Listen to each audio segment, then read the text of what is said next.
ভারতীয় টিমের নতুন হেড কোচ গৌতম গম্ভীর শ্রীলঙ্কা সিরিজে রওনা দেওয়ার আগে 22 জুলাই সাংবাদিকদের মুখোমুখি হয়েছিলেন, যেখানে এই প্রেস কনফারেন্সে ভারতীয় টিমের চিফ সিলেক্টর অজিত আগারকারও উপস্থিত ছিলেন। আর বন্ধুরা, এই সাংবাদিক সম্মেলনে কোচ গৌতম গম্ভীর এবং সিলেক্টর অজিত আগারকারকে সাংবাদিকদের তরফ থেকে যে সমস্ত প্রশ্নগুলি করা হয়েছিল তার মধ্যে প্রথমত আলোচনা করা হয় সামনে শ্রীলঙ্কা সিরিজের জন্য ভারতীয় দলের টি-20 এবং ওডিআই স্কোয়াড নিয়ে। প্রশ্ন করা হয় সামনের দিনে রোহিত বিরাটদের মতো লেজেন্ডদের সামনের দিনে ক্রিকেটিং ফিউচার নিয়ে। ভারতীয় দলের টি-20 ফরম্যাটে হার্দিক পান্ডিয়াকে সরিয়ে কেন সূর্যকুমার যাদবকে নতুন ক্যাপ্টেন্সি দেওয়া হয়েছে, এই সমস্ত প্রশ্নগুলির উত্তর প্রেস কনফারেন্সের মাধ্যমে গৌতম গম্ভীর স্ট্রেট ফরওয়ার্ড ভাবে সাংবাদিকদের জানিয়েছে। এছাড়া জানানো হয়েছে রবীন্দ্র জাদেজা, সূর্যকুমার যাদবদের মতো প্লেয়ারদের কেন ওডিআই ফরম্যাট থেকে ড্রপ করা হয়েছে, এমনকি বন্ধুরা ঋতুরাজ গায়কোয়াড়, অভিষেক শর্মাদের মতো ইয়াংস্টার প্লেয়ারদের সামনের দিনে কেন স্কোয়াডের সুযোগ দেওয়া হয়নি, মোহাম্মদ শামি আবারও কবে থেকে টিম ইন্ডিয়ার হয়ে কামব্যাক করতে চলেছে, সমস্ত কিছুই জানানো হয়েছে এই প্রেস কনফারেন্সে। তো বন্ধুরা, সম্পূর্ণটা জানার জন্য অবশ্যই ভিডিওটিকে স্কিপ না করে শেষ পর্যন্ত দেখতে থাকো। আর বন্ধুরা, ক্রিকেট রিলেটেড সমস্ত ধরনের জেনুইন আপডেট বাংলায় সবার আগে এই চ্যানেলে পাওয়ার জন্য অবশ্যই চ্যানেলটিকে সাবস্ক্রাইব করে পাশের বেল আইকনটিকেও ক্লিক করে রাখো। শ্রীলঙ্কা সফরে রওনা দেওয়ার আগে হেড কোচ গৌতম গম্ভীর এবং chief selector Ajit Agarkar press কনফারেন্সের মাধ্যমে জানিয়েছেন রোহিত বিরাট সামনের দিনে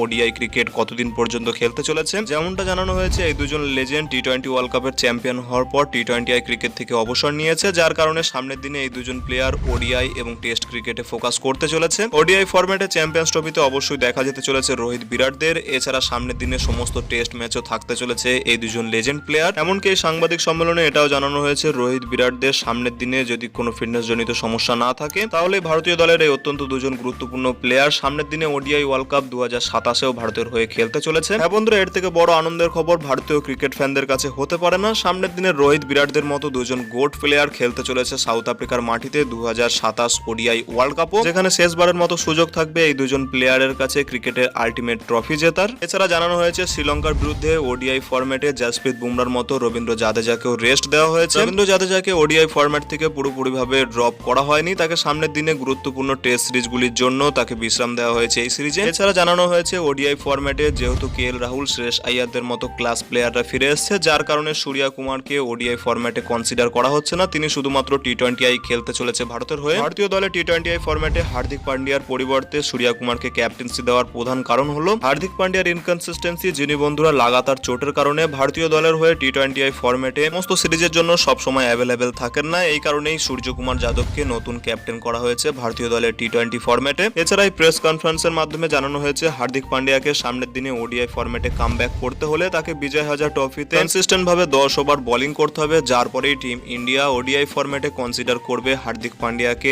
একজন অলরাউন্ডার রূপে। টিম ইন্ডিয়ার নতুন হেড কোচ এবং সিলেক্টর মনে করছে সামনের দিনের জন্য ভারতীয় টিমের হয়ে 3 ফরম্যাটের প্লেয়ার হতে পারেন শুভমান গিল। এই কারণে টি-20 দলে সূর্যকুমারের নেতৃত্বাধীনে এবং ওডিআই ক্রিকেটে রোহিত শর্মার নেতৃত্বাধীনে শুভমান গিলকে সামনের দিনের জন্য ভারতীয় দলের ভাইস ক্যাপ্টেন করা হয়েছে। এছাড়া বন্ধুরা, ইয়াংস্টার প্লেয়ার যেমন ঋতুরাজ গায়কোয়াড়, অভিষেক শর্মা, আবেশ খান, এই সমস্ত প্লেয়ারদের কথা বলতে গিয়ে জানানো হয়েছে যেহেতু 2 ফরম্যাটেই ভারতীয় দলে অনেক অভিজ্ঞ প্লেয়াররা ফিরে এসেছে, এই কারণে এই সমস্ত ইয়াংস্টার প্লেয়ারদের স্কোয়াডে সুযোগ পেতে হলে তাদের ধারাবাহিকভাবে ভালো পারফরমেন্স করে যেতে হবে। এছাড়া বন্ধুরা, এই সাংবাদিক সম্মেলনে ভারতের একজন অত্যন্ত গুরুত্বপূর্ণ পেস বোলার মোহাম্মদ শামির কামব্যাক নিয়ে কথা বলা হয়েছে। মোহাম্মদ শামি, যিনি তার সার্জারির পর আবারও ট্রেনিং শুরু করে দেওয়া হয়েছে। আর এখন যেমনটা জানানো হচ্ছে মোহাম্মদ শামি সামনে বাংলাদেশের বিরুদ্ধে ঘরের মাটিতে খেলা টেস্ট সিরিজ থেকেই ভারতের হয়ে আবারও কামব্যাক করতে পারে। তো বন্ধুরা, গতকাল 22 জুলাই গৌতম গম্ভীর এবং অজিত আগারকার প্রেস কনফারেন্সে সাংবাদিকদের এই সমস্ত প্রশ্নগুলির উত্তর দিয়েছে। বন্ধুরা, আজকের মতো এটুকুই। ভিডিওটি তোমাদের কেমন লাগলো ভিডিওর নিচে কমেন্ট সেকশনে অবশ্যই জানাও। আর ভিডিওটি ভালো লাগলে ভিডিওটিকে অবশ্যই একটি লাইক করে পারলে বন্ধুদের মধ্যে শেয়ার করে দিও। দেখা হচ্ছে এমন কোনো অন্য ভিডিওতে। Till then, bye by.